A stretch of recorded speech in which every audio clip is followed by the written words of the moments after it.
നമസ്കാരം. വെഞ്ഞാറമൂട് കൂട്ടക്കൊല കേസിൽ അഫാൻ റിമാൻഡിൽ ജയിലിൽ കഴിയുകയാണ്. കൂട്ടക്കൊലയിൽ നിന്നും രക്ഷപ്പെട്ടത് അഫാന്റെ മാതാവ് മാത്രമായിരുന്നു. ഇപ്പോൾ ഇവർ വീട്ടിൽ പോകാൻ കഴിയാതെ ഒരു അഭയകേന്ദ്രത്തിൽ കഴിയുകയാണ്. മകൻ അരുംകൊല ചെയ്തുവെന്ന് വിശ്വസിക്കാതിരുന്ന മാതാവ് ഷെമി ഇപ്പോൾ സംഭവ ദിവസം നടന്നതടക്കമുള്ള വിവരങ്ങൾ തുറന്നു പറഞ്ഞുകൊണ്ട് രംഗത്ത് വന്നു. മകൻ ലോൺ ആപ്പുകൾ വഴി പണം കടമെടുത്തിരുന്നുവെന്നാണ് ഷെമി ഒരു ചാനലിനോട് വെളിപ്പെടുത്തിയത്.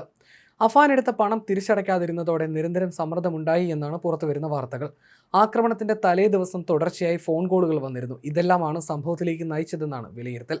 അതേസമയം വീട് വിറ്റാൽ തീരാവുന്ന കടബാധ്യതയുണ്ടായിരുന്നുള്ളൂ എന്നും ഷെമി പറയുന്നു. തങ്ങൾക്കുണ്ടായിരുന്നത് 25 ലക്ഷം രൂപയുടെ ബാധ്യത മാത്രമാണെന്നും അവർ കൂട്ടിച്ചു. അഫാന് ദിവസം 2000 രൂപ വരെ ലോൺ ആപ്പിൽ തിരിച്ചടയ്ക്കണമായിരുന്നു. കയ്യിലുള്ളതെല്ലാം താൻ അഫാന് കൊടുത്തെന്നും പണം ഇല്ലാതായപ്പോഴാണ് കുഞ്ഞുമ്മയോട് ചോദിച്ചതെന്നും ഷെമി പറയുന്നു.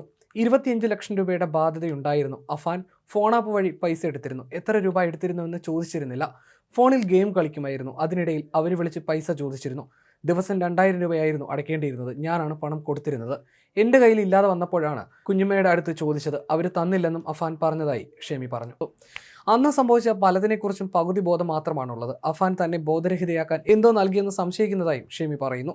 ഉമ്മ ക്ഷമിക്കണമെന്ന് പറഞ്ഞ് മകൻ കഴുത്തിൽ ഷാള് കുരുക്കിയെന്നും മാതാവ് ഷെമി വ്യക്തമാക്കി. കൂട്ടക്കൊലപാതക ദിവസം 3 കൂട്ടർക്ക് പണം തിരികെ കൊടുക്കണമായിരുന്നു. ലോൺ ആപ്പിൽ വായ്പാ തുക തിരിച്ചടയ്ക്കണമായിരുന്നു. 50,000 രൂപ ബന്ധുവിന് തിരികെ കൊടുക്കേണ്ടത് 24-നായിരുന്നു. ജപ്തി ഒഴിവാക്കാൻ സെൻട്രൽ ബാങ്കിൽ പണം തിരിച്ചടക്കേണ്ടതും 24-നായിരുന്നു. ഇക്കാര്യങ്ങളിൽ അഫാൻ അസ്വസ്ഥനായിരുന്നുവെന്നും ഷെമി പറയുന്നു. അഫാനോട് ജീവിതത്തിൽ ക്ഷമിക്കാൻ കഴിയില്ല. ഞങ്ങളുടെ കുടുംബവും ജീവിതവും തകർത്തു. എൻ്റെ പൊന്നുമോനെ കൊന്നവനാണെന്നും അവനോട് എങ്ങനെ ക്ഷമിക്കുമെന്നും മാതാവ് ചോദിക്കുന്നു. അഫാന് ബന്ധുക്കളിൽ ചിലരോട് വിയോജിപ്പുണ്ടായിരുന്നു. വൈരാഗ്യമുള്ളതായി അറിയില്ല. കൊല്ലപ്പെട്ട പിതൃ സഹോദരൻ ലത്തീഫിനോട് എതിർപ്പ് പേരുമലയിൽ വീട് വിൽക്കാൻ തടസ്സം നിന്നതിനാണ്. സൽമ ബീവിയോട് മാല പണയം വെക്കാൻ ചോദിച്ചിട്ട് കൊടുക്കാത്തതിന് ദേഷ്യമുണ്ടായിരുന്നുവെന്നും ഷെമി പറയുന്നു. കേസിൽ നേരത്തെ ഷെമിയുടെ മൊഴി പോലീസ് രേഖപ്പെടുത്തിയിരുന്നു. കട്ടിലിൽ നിന്ന് വീണ് പരിക്ക് പറ്റിയെന്നായിരുന്നു ഷെമിയുടെ ആദ്യ മൊഴി. പിന്നീട് ഇത് തിരുത്തുകയാണ് ഉണ്ടായത്. 4 പേരെ കൊലപ്പെടുത്തിയ കേസിൽ നേരത്തെ അഫാനുമായി പോലീസ് തെളിവെടുപ്പ് പൂർത്തിയാക്കിയിരുന്നു. ആറ്റിങ്ങൽ ഡിവൈഎസ്പി മഞ്ജുലാലിനാണ് കേസിന്റെ അന്വേഷണ ചുമതല. വെഞ്ഞാറമൂട് കൂട്ടക്കൊലയ്ക്ക് പിന്നിൽ വൻ സാമ്പത്തിക ബാധ്യത തന്നെയെന്നും പോലീസ് പറയുന്നു.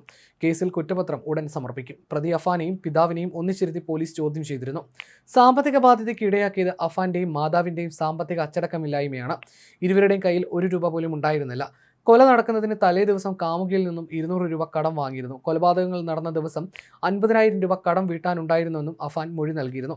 കടക്കാർ വരുന്നതിന് മുമ്പാണ് കൊലപാതകങ്ങൾ നടത്തിയത്. മാതാവും അനുജനും തെണ്ടുന്നത് കാണാൻ വയ്യെന്നും അഫാൻ പോലീസിനോട് പറഞ്ഞിരുന്നു. കടത്തിൽ നിൽക്കുമ്പോഴും അഫാൻ 2 ലക്ഷം രൂപയുടെ ബൈക്ക് വാങ്ങിയിരുന്നു. കടക്കാർ വരുന്നതിന് മുമ്പാണ് കൊലപാതകങ്ങൾ ചെയ്തതെന്നാണ് അഫാന്റെ മൊഴി. 4 പേരെ തലക്കടിച്ച് കൊല്ലാൻ അഫാനെ ഒരു സിനിമ പ്രേരിപ്പിച്ചുവെന്ന രീതിയിൽ പ്രചാരണമുണ്ടായിരുന്നു ആദ്യഘട്ടത്തിൽ. എന്നാൽ ഈ പ്രചാരണം തെറ്റാണെന്ന് പിന്നീട് പോലീസ് വ്യക്തമാക്കി. അഫാനെയും പിതാവ് റഹീമിനെയും പോലീസ് സംഘം ഒരുമിച്ചിരുത്തിയും ചോദ്യം ചെയ്തിരുന്നു. എല്ലാം തകർത്ത് കളഞ്ഞില്ലേ എന്നാണ് പൊട്ടിക്കരഞ്ഞുകൊണ്ട് റഹീം അഫാനെ കണ്ടപ്പോൾ ചോദിച്ചത്. ഇതിന് അമ്മയും അനുജനും തെണ്ടുന്നത് കാണാൻ വയ്യെന്നായിരുന്നു അഫാൻ മറുപടി നൽകിയത്. എന്നാൽ ഈ ഘട്ടത്തിലൊന്നും അഫാന് യാതൊരുവിധ കൂസലും ഉണ്ടായിരുന്നില്ല. ഇതിനിടയിൽ അഫാൻ ജയിലിൽ വെച്ച് ഒരു ആത്മഹത്യാ നാടകവും നടത്തിയിരുന്നു.